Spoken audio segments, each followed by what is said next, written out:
I want to talk about Avatar The Way of Water and its immersive world building in a simple story. Despite the fact that it might have a seemingly dull and predictable plot, it manages to captivate audiences through its immersive world building. Under the direction of James Cameron, this film is inviting you to escape the world around you and get lost in the mesmerizing world of Pandora for 3 hours. And by dividing the story into three acts and maintaining a fast pace and keeping the dialogue simple yet engaging, the film creates a sensory experience that allows audiences to fully immerse themselves in the narrative. And it might not introduce groundbreaking concepts, but Avatar The Way of Water showcases the power of meticulous world building, and it demonstrates how a straightforward story can still be effective in creating an engaging blockbuster. The thing with this movie is a lot of people were wondering if it was actually going to have a draw. The first movie came out 13 years ago, and people wondered would people even care or go to see it? One thing was they actually had a really good decision to put this film out in December, market it like half a year earlier when Doctor Strange came out. That's a long gap in between movies. I mean, like in between waiting for a movie. Most movies start marketing about 3 months before. This movie started like 6, 7 months, which is a long time, but people have been waiting a long time, so it makes sense. But, it made its money back because of the reason it was very similar to the first one. And also, there's literally like this strategic way the movie's built. And Marvel movies don't do this. They kind of fail because they're always trying to force you to think of an agenda or, cater to nostalgia. Here's a character, like here's another character, and it takes you out.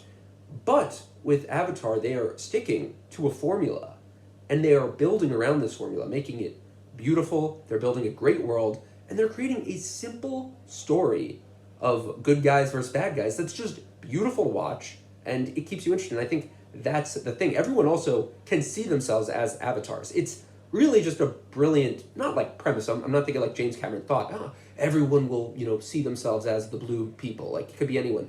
I think it more just goes to that there's this universal story here. It's, the bad guys are trying to take the good guys out of their home. It's the same plot as the first one, but it really does work with the way, as I mentioned, that acts, how it splits it up into like 3 different acts. So let's discuss that.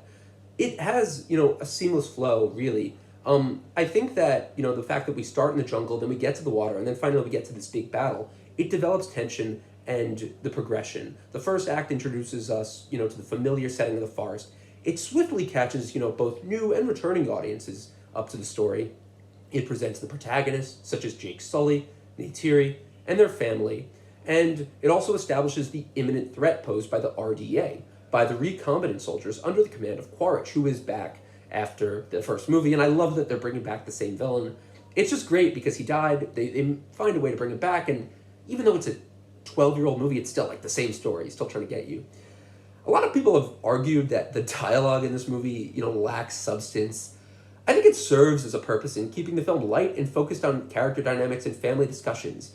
They say bro a lot. I get that might be annoying, but I feel, it gives like them a personality of just being kids. It doesn't give this overly dramatic dialogue. If you look at a lot of shows like Stranger Things, which James Cameron praised, and I honestly think is a very good show, does have some flaws, and Avatar has its flaws, but it's funny because even those shows like get so deep with the characters. Everyone has like a problem, or this person has depression, or this person misses their girlfriend. This stuff, each character actually has their own moments to shine, contributing to the overall world building. It establishes a sense of familiarity. We get Loak, we get the older brother Neteyam, who honestly doesn't get much development at all, which is interesting because he plays a big role in the story near the end. You get Took, the little one. It really reminded me of like The Lion King with a $400 million budget, because it's just a simple story about, a family trying to take care of themselves and keep their kids out of danger. It really reminded me of The Lion King every time I saw this in a theater. And it's also distributed by Disney. Basically the simplicity of the dialogue, it allows you to stay engaged with the narrative without being overwhelmed by excessive exposition or complex plot points. And I think, the world building is so meticulous.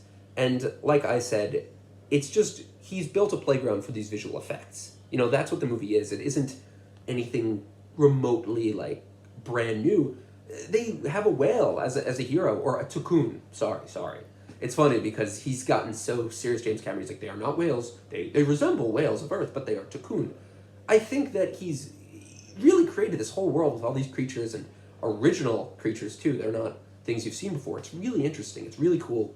And I'm just happy to see the next one. I think as I saw someone put out like a 3-hour criticism of Avatar, by the way, really, and I watched like the first 10 minutes where they're comparing it to A Brave New World.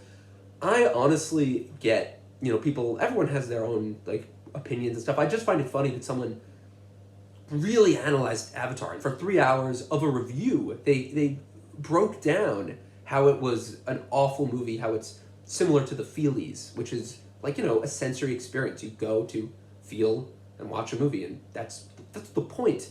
But I think with Avatar, it actually is serving a point. And if you compare it to other blockbusters, it's just serving the point of being entertaining without being harmful. Like a lot of other movies just start discussions where people are, hating on the characters. Look at like Batman vs Superman. There's so much diversion over a simple movie just because of how it portrays certain characters and how people don't like the director and how it just like feels not true to the characters. I think with Avatar, it's a good movie because it's able to create just an escapism, an immersive experience. It's basically what going to the movies are for. If you see it in IMAX 3D, you really feel like I don't want to say like you're on another planet. It feels like a theme park, which honestly is good.